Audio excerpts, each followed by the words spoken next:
Well, that's us live now, Gary, and thank you very much for joining us. It's been a while since I last saw you. I'm trying to think, when was the last time I saw you? It must be a couple of years ago. I met you Oh, double possibly. at Berwick back at Scremiston, but as I messaged you at the time, it couldn't have been you Yeah. because he wasn't as tall as you, but he was good at Cayley dancing, and that's definitely not a Gary Flint thing. So Well, I no, not anymore. I mean, uh, I've been known to chuck a few ships, but uh, yeah, Kaylee was never one of them. well, I tell you what, this guy knew all the moves when it came to the Cayley dancing. Well, Yeah, it definitely and wasn't me then. okay, okay. Anyway, first of all, I must say I was at Glasgow to see how the new kid is doing back in August because it was ideal for me to go along there. How is your younger brother doing? That Leon fella. How good is he? No, he's yeah, he's plugging away just nicely. I think he's kind of finally gotten to grips with the track, and he's enjoying it. I think that kind of shows in the way that he was riding most of last year, both at Sheffield and Glasgow. And when you look at the statistics, I think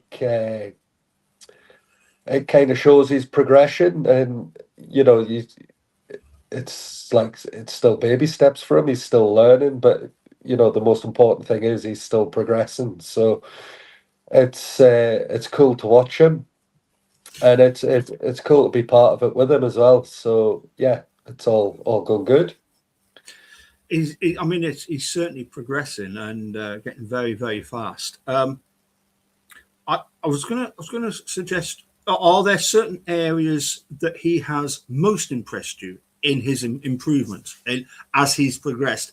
Are there certain areas that you think, well, you know that's made a big difference compared with others that maybe you feel that needs to work on and they will come. Yeah, I think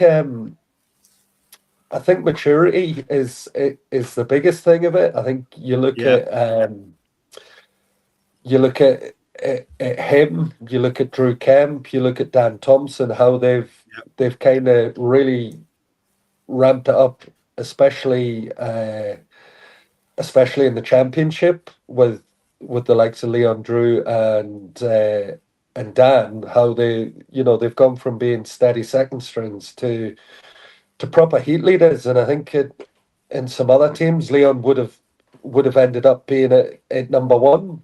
yeah. Um, Drew had a spell at number one, and obviously Dan. I think if he was at Plymouth again, he would have been number one and is going into next season leading Edinburgh. So you can see you can see that progression in them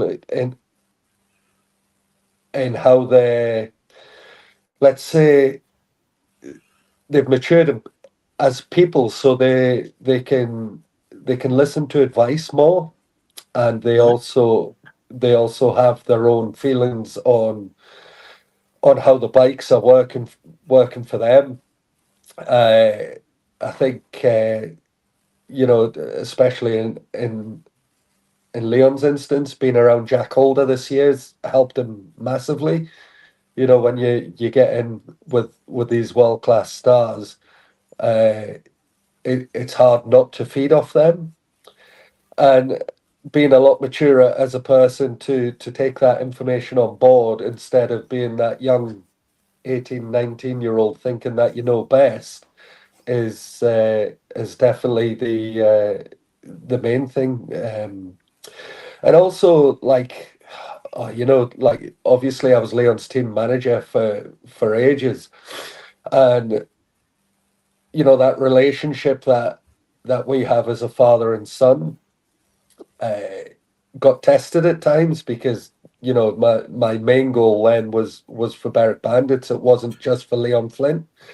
Yep. So relationships can be tested in that instance. And obviously when I stepped back and took my time out for myself to then come back in, and we set goals at the start of 2024, and that goal was to reach SGP2, which he done. We set goals for last season in terms of like becoming a Premiership Speedway rider, and not a rising star, which he done. And like obviously him maturing as a person and actually living living with your dad and your team, and taking advice on board in terms of what I've learned from working with multiple other riders has obviously been massive, and helped our relationship as well. So yeah, going back to the original question, I think you can see it in terms of riders when they reach a certain age, come from, let's call it, the youth ranks to Yeah. then into senior speedway. As they mature as people, there's a clear path there. You can see how their racing is also improving. Sure. So if I take you back to the first question that I should have asked right at the start, what on earth possessed you to get involved in the deranged sport of speedway? Yeah, well, that goes back years and years and years ago, but like the late 80s, the Bert Loft days. Yeah. Dad used to take us to watch the speedway, which we loved it. We used to tour the country watching the bandits, and I remember going to Eastbourne in 1991 for an individual meeting that Richard Knight was in. Wow. Absolutely bonkers, but Yes. we loved it. We loved it. It was like, me and my brothers and my dad, that was our trips out. And then like we kind of, when Barrington Loft closed, Yeah. we ended up getting quite heavily involved in rugby. Dad was coaching, and he went on to be a selector for the North of England. So we kind of lost touch with Speedway a wee bit, and it come back to Berwick in '96. We went a few times watching, and then like me, Johnny Kerr, Farrell, we used to go down to the track to help them pick up stones and wash a fence, and we crossed paths with Scott Courtney then. Wow. And obviously he used to go down to the beach with Sean, and it all just started from there, really. Ended up getting a bike in '98, I think it was. Yep. And yeah, the rest history. Here we are now, still kind of living the speedway life, but obviously not as much as I used to. So it's cool to obviously be watching and being involved with Leon. Yep. And it's been a massive part of my life for so many years. So it's hard to, once you're in it, it's hard to get away from it, let's say. Sure. So can I take you back to those early days of going to the loft in the 80s? Yeah.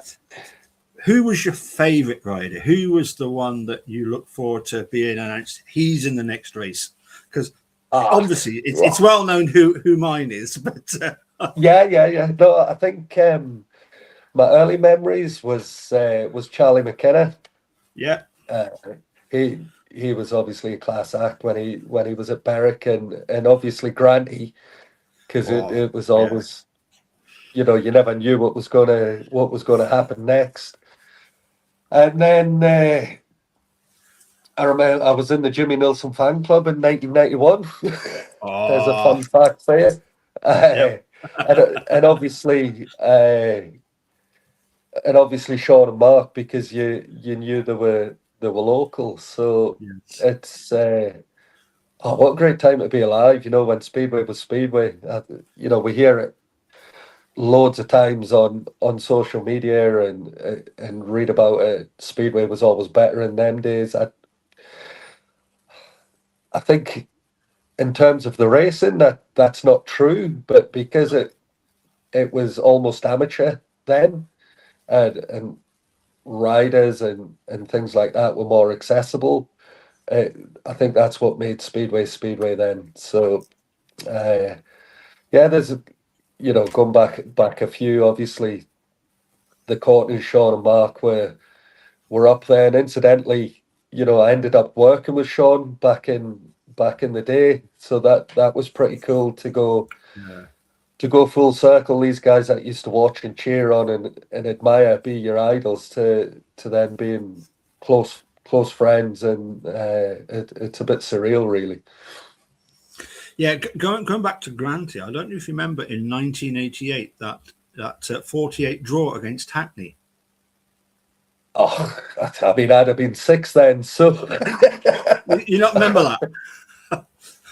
All right, okay. No, it's just that we're past the watershed of 9 o'clock. So yeah, apparently during that draw, Chris Louis had managed to get the better of Rob Grant, and as he was driving back to the pits, put his hand behind his back and gave him the middle finger. to which Granty replied in the pits by going across to give him a bit of counselling, and apparently John Louis ended up on the floor, and I've had that certified that was actually the case, because obviously one or two people from Berwick knew what actually happened once he got back to the pits. But yeah, Granty, I mean, oh my God, you don't mess up that. Nobody was safe, was he? He's the most placid, harmless guy you could ever meet. But I think he obviously, once he put the helmet on, he turned into a bit of a monster, didn't he? So it's funny, because I remember reading the Speedway Star when Lee Adams retired, and there was a story in there about when he first come over. And how he found Speedway back then in the the late 80s, and he was like, you heard of guys that were a bit rough and rumble and you had to stay away from, and he actually mentioned Granty in that interview. And at the time I was actually racing with young Rob at Stoke, and wow. And reading this article out to him, and Granty being Granty was like, well, I don't know what he means. It was not to do with me, I mean, you think, like, there's many a video on YouTube of videos of Granty back in the day, isn't there? And for being such a quiet, placid guy, to turn into that kind of person on a bike is a bit weird, really. Yeah, I kind of think that when he was in the right company, i.e., Mark and Sean and others, he did come out of his shell a bit. He was a bit it was a bit more positive then. But what a shy, retiring, humble fellow, but an absolute legend around Berwick. And as too was Jimmy Nielsen. So would Jimmy be your favourite rider from that period? I think he was at the time. Yeah. He was like, he was fast, and he was just so classy, and like, we go on about Mark, and Mark's undoubtedly the best Speedway rider. You go back and watch him now around Barrington Lough. There literally was nobody better. Yeah. But in that era of being young and seeing all these guys that were in world finals, like, riding for Berwick, it's he was definitely my number one pick at that time. And what would be your sort of favourite team, I suppose, from a particular year? What would be your team that you thought? Because I mean, we've only had proper cup success. Cup success 3 times, and they were 1980, 1989, and 1991. So, was there another team in a particular era? Yeah, the 89. I remember when they won the cup. It was against Poole, wasn't it? Yep. So that was obviously the first time that I seen Berwick win anything. So yeah, that night in the atmosphere, I remember that being absolutely amazing. But going back, like, go back in the later years, there was the team of there was Banger and Yes. Davy Meldrum, Kev Doolan, Simon Cartwright. The Czechs had just come over, Yep. so I think that was. I was obviously helping Kevin mechanicking, and he was helping me when I was riding then. So Wow. we had obviously the most fun I think that year, Right. which is strange going back to obviously my time as being team manager. That was also great fun, and we had some great lads there. But when you become team manager, shit turns serious. So in terms of that year, the Berwick won the fours, Bangor beating Oh wow. Yep. Calvin Tatum and stuff Calvin. Yeah. at Coventry. It was pretty cool. I wasn't actually at that meeting, but the fun we had that year away on tours and stuff like that. It was a great time.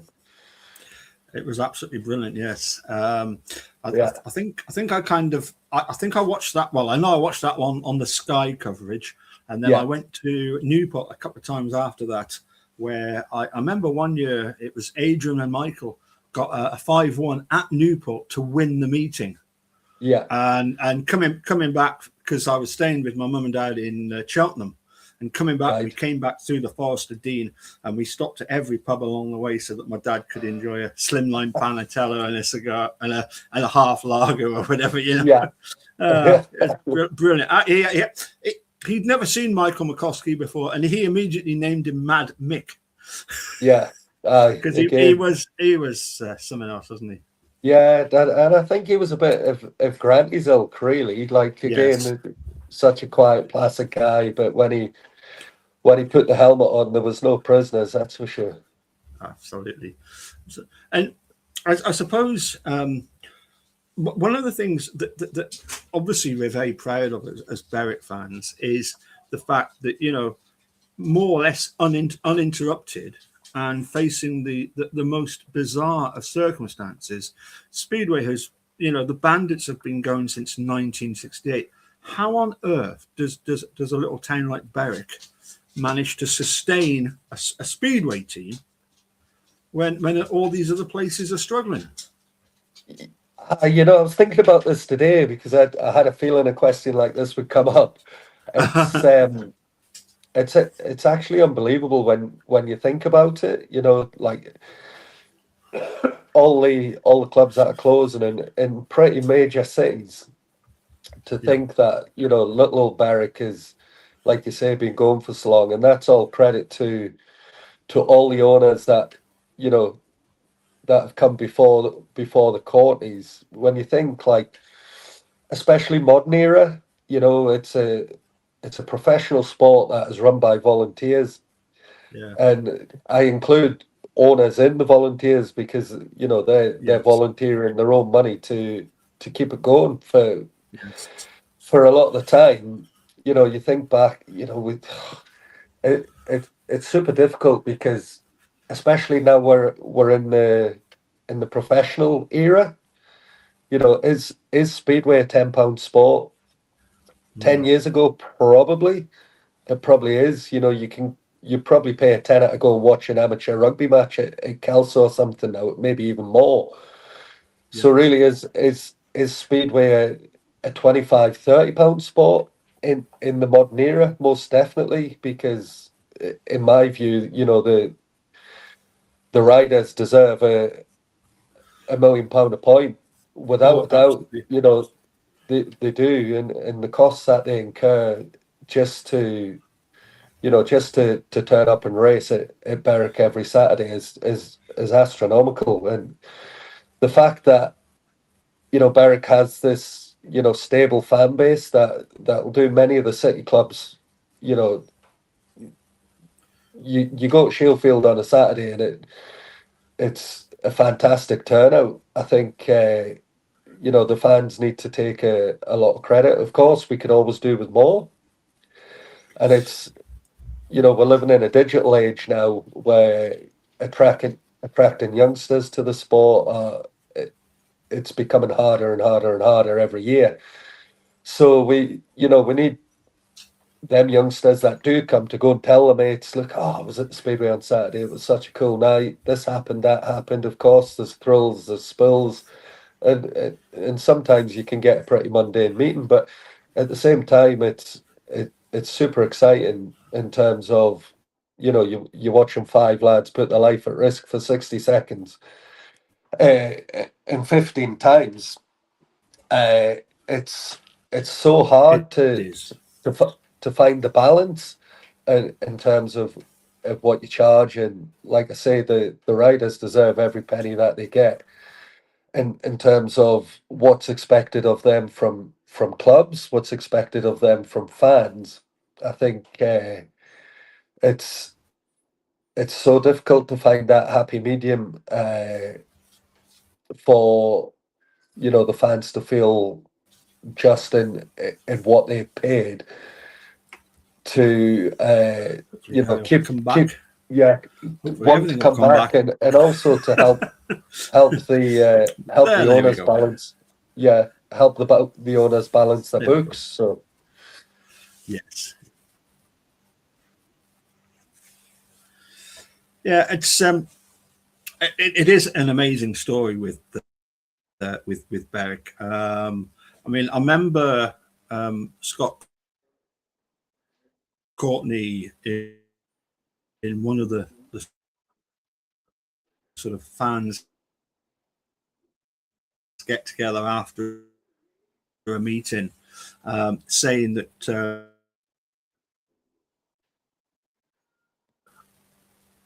I don't know if you can still hear me. yeah, I've got you. Hello there. Yeah, are you there? Are we still there? Yeah, I'm here. I'm here. Sorry. Yeah. I was just saying I remember Scott Courtney saying that on the sort of parade at the end of one of the meetings, Stuart Dixon said to Scott, so do you know all these fellas, all these people here? He said, yes, I do. I know them all on first name terms. Yeah, that's it. And I think it's just typical, isn't it, of Berwick? We all know each other and have a great time at the Speedway. yeah, that's it. It's There's such nothing like it. no, it's such a family orientated club, and for all I'm not involved in any of it anymore, I still try and keep a keen eye on what they're doing. My love for Berwick, Berwick Speedway will never die, and it's given me loads of happy memories. So it's it's cool that it's still there. So finally, obviously, getting back to your younger brother. So I mean, I asked you if there was any aspects that he needs to improve on, but I get the impression that he's doing that anyway. He's improving at his own rate, and he's going to end up being, a Grand Prix rider. Well, yeah, I think that's obviously the aim, but they never stop learning. Even the boys at the top, they'll never stop learning. So it's just finding his feet and keep on progressing and doing what he's doing. I think riding abroad's big for him, and he's doing quite well at that. So it's investment all the time. He's got some really good backing now, which takes a bit of pressure off and helps him invest in the equipment. So I think if he just carries on the way he's going, 5 years time, let's see where he's at.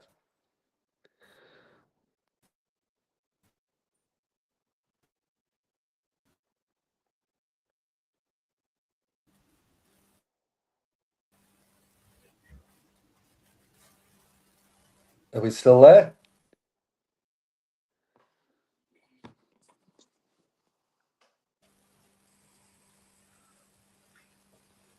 There we go, back again.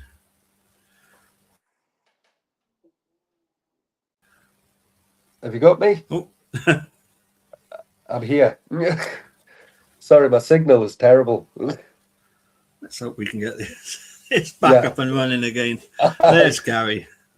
I'm back. I'm back. Sorry, my signal's not great. Sorry. It's Sorry, the joys of yeah, sorry, I didn't. Yeah, it's not great. Listen, yeah, it's live YouTube video, but you know, it's what I'm used to. yeah. So, Gary, it's been absolutely fantastic having you on again, and hopefully I'll meet your double sometime in May when Paul's down at Scremiston Rugby Club, and